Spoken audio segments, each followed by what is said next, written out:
दिल में बसी तेरा संगम पे युवाना आखे मुरली सुनाना मीठे बच्चे के बुलाना मन ने अच्छा लगे से तेरा गीत गुनगुनाना खाना याद में बनाना रोटी भोग लाके खाना मन ने अच्छा लगे से बाबा तेरा समझाना तेम सेवा में बिताना ज्ञान सुने ना सुनाना मन ने अच्छा लगे से अच्छा लगे से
મેકઅપ કર્યો હોય ને અને કદાચ રડું આવ્યું વાતોમાં ઉભરો કોઈ ખલાઈ ગયો તો આપણા બહાર ના આવ્યા આ પૂછી કાઢવાનું કેમ કરે મેકઅપ પૂછાઈ આવ્યો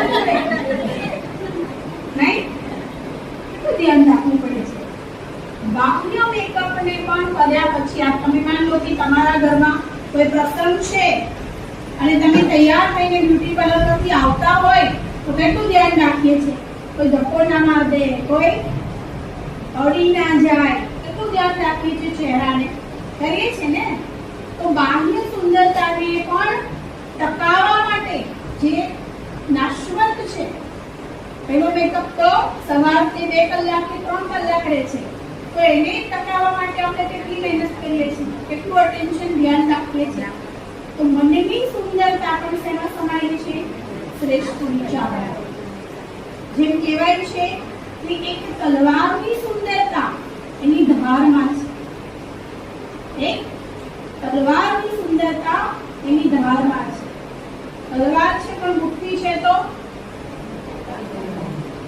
કાટ ઘરમાં કાટમાળમાં છે ભંગારમાં છે પણ એ જ તલવાર ધારવાળી છે તો તલવારની સુંદરતા શેમાં છે ભાઈ એની ધારમાં એક ફૂલની સુંદરતા એની ખુશ્બુમાં છે ફૂલ છે તમારા આંગણાની અંદર સુંદર મજાને ગલગોટો છે પણ અંદર ખુશ્બુ નથી તો તમને નહીં ગમે સેમ એવી જ રીતે આજે આપણે ઘરને સજાવીએ છીએ આજે આપણે ગાર્ડનને સજાવીએ છીએ અને હવે આપણે સજાવવાનું છે આપણા મનને અને મનની સુંદરતા આપણા શ્રેષ્ઠ શક્તિશાળી સંકલ્પોમાં છે કહેવાય છે કે બ્રાહ્મણ જીવનનો આધાર શું છે શ્રેષ્ઠ સંકલ્પ તમે જેવું વિચારો છો એવું તમારી જોડે થાય છે તમે રોજ રાત્રે વિચારો છો કે કોઈ ચોર ના આવી જાય કોઈ ચોર ના આવી જાય કોઈ ચોર ના આવી જાય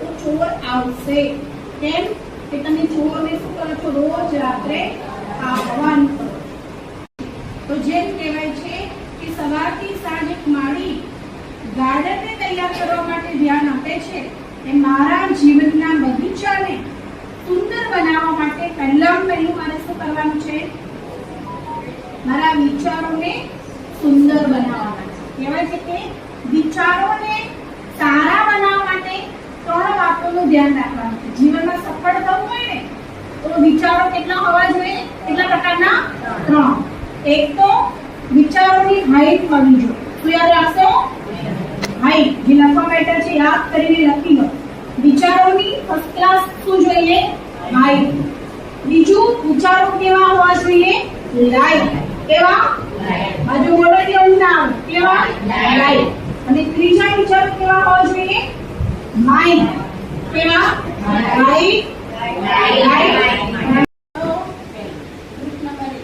સંકલ્પોની સુંદરતા એટલે શું? વિચારોનું જીવનમાં શું મહત્વ છે આપસમાં ડિસ્કસ કરો. લખવું હોય તો મેં કહ્યું કાગળ પેન લઈને આવજો. બરાબર ને? કહ્યું ને મેં મોડની તો મોડે બોલવાનું છે. તમારો ગ્રુપ નંબર 2. હા, તમારું અરદાની ગ્રુપ યાદ રાખવાનું. કયું? તમારું કલ્યાણી. Group number 2 Kalyani. તમારું ગ્રુપ નંબર 3 અનુભૂતિ ગ્રુપ. કયું? સંકલ્પોનું જીવનમાં શું મહત્વ છે બધા એક એક પોઈન્ટ બોલે. તમારું છે અનુભૂતિ. પછી કયું કરશો? વિશ્વ કન્યા. કયું? સંકલ્પોનું મહત્વ શું છે? ઉષાબેન તમે લીધા આવ્યા. તમારે યાદ રાખવાનું કે આ લોકો શું શું બોલ્યા હતા વિચારો રાખો. બરાબર? તમારે બધા તો સરસ આવશે.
કહેવું છે કે દરેકને માટે શુભભાવના શુભકામના ચાહે ઘરમાં હોય કે બહાર હોય.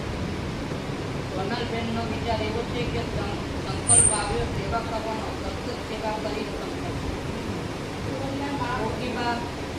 કોકીબાનું એવું કેવું છે કે શ્રેષ્ઠ સંકલ્પ વ્યર્થ વિચારો કાઢી સમજ વિચાર કરવા.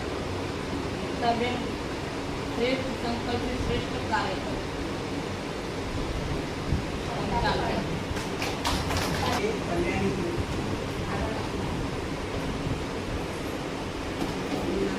કોઈનું નામ બોલવાનું નથી.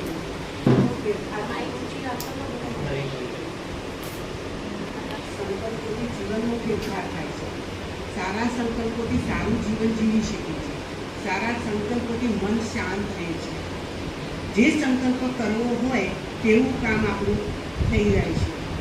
સંકલ્પોથી નિર્ણય લઈ શકીએ છીએ. વિચારીને પગલું ભરવાથી કાર્યમાં વિઘ્ન નથી આવતું. મનથી સારા સંકલ્પો ચાલતા હોય તો સામેની વ્યક્તિ પણ બદલાઈ જાય છે. સંકલ્પ લેવો એ આપણી ટેક છે. સંકલ્પ લઈને કોઈ પણ કામ કરી શકીએ છીએ. સારા વિચારોથી વ્યક્તિને માન સન્માન મળે છે. ઓમ શાંતિ. કોનું છે? મોટેથી બોલજો. અવાજથી વધારે આપો. ગ્રુપ નંબર 3 અનુભૂતિ ગ્રુપ. પહેલો વિચાર છે કે બાબા મળ્યા તો બધું જ મળ્યું. એ સંકલ્પને જીવનમાં સફળ કરો. બીજો વિચાર છે બાબાની શ્રીમત પર ચાલીશ તો ખુશીમાં રહીશ. એ સંકલ્પમાં રહે. ત્રીજો વિચાર છે બાબા સાથે યોગમાં કરાતી અનુભૂતિ સફળ થાય છે. ચોથો વિચાર છે પવિત્ર આત્મા છું, બાબાનું બાળક છું. એ સંકલ્પથી રહીશ. ભાગ્યશાળી બાબા મારા બધા અનુભવો પૂરા કરશે. ભાગ્યશાળી આત્મા છું. કહેવાય છે કે સંકલ્પોથી સૃષ્ટિનું સર્જન થયું. તો આપણા જેવા સંકલ્પો હોય છે એવું આપણું વાયુમંડળ બને છે અને એ સૃષ્ટિને દાન આપે છે. તો આપણા હંમેશા સંકલ્પો ઊંચા રહેવા જોઈએ. બાબાની શ્રીમત પ્રમાણે ના રહેવા જોઈએ. તો આપણને બાબાની મદદ સદા મળી રહે છે. વિશ્વ કલ્યાણકારી આત્માનો પ્રકાશ મળે છે. શ્રેષ્ઠ સંકલ્પ મળે છે. સંકલ્પ સારા કરવાથી મનને શાંતિ મળે છે. બાબાની અનુભૂતિ થાય છે. બાબાનું પ્રકાશ અને કરંટ મળે છે. જેવા સંકલ્પમાં વિચાર કરીએ એવી આપણને મળે છે. સંકલ્પ પવિત્રતા આવે છે. શક્તિ સ્વરૂપ બનીએ છે. સુખ શાંતિ પવિત્રતા આનંદ બધા જ આપણને મળે છે અને આપણે સંકલ્પ સારા કરીશું તેવું આપણને ફળ મળશે. ઓમ શાંતિ. कभी सोचा भी नहीं था कि भगवान हमारे हो जाएंगे,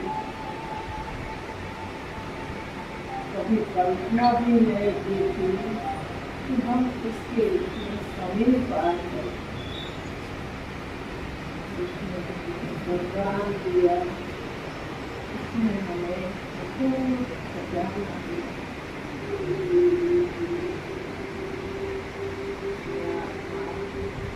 प्रकाश के चमकीले शरीर में विराजमान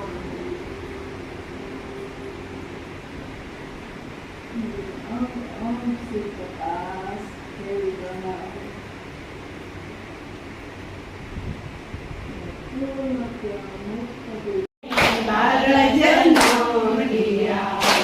ચાંદી